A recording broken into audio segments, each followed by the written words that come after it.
Do you want to see how I made this? I went to Trader Joe's and I saw they had these calla lilies for pretty cheap. I realized I'd never printed with calla lilies before, so I got that and a few other flowers. I brought it home and I just cut the stems right off the plant.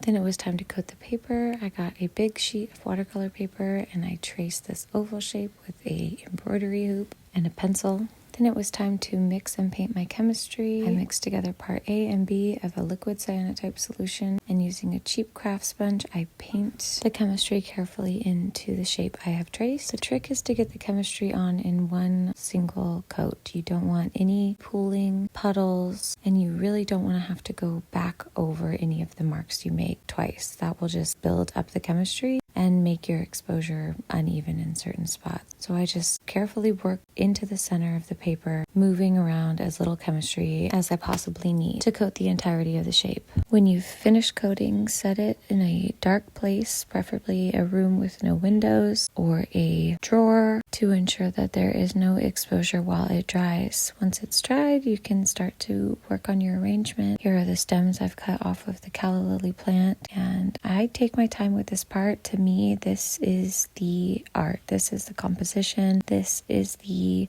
whole point of why I do these cyanotype prints. Working with botanicals and plants is an exercise in both beauty and also utilizing forms that are just given to me. Not marks that I make, but shapes that I choose to incorporate based on their emotive characteristics. Working this way has totally changed the way that I look at flowers and distinguish whether or not I think they're beautiful, is if I think they can get squished and be able to print with. But that's the thing about beauty, it changes depending on what's desirable at the moment. When you finish your arrangement, you can take a heavy sheet of glass and press everything down. This is what I meant by squishing. Then I clean off the glass to make sure there's no smudges or leftover pollen from the last print. So with this print, it is early November and I am chasing the sun. Normally my exposure times in the summer are 11 minutes. This one, I was chasing the sun for at least 45 minutes to an hour, all up and down my very steep driveway. It was not ideal. And then I didn't have time to rinse it because I had somewhere to be. So I actually kept this covered up in my studio under a chore coat for,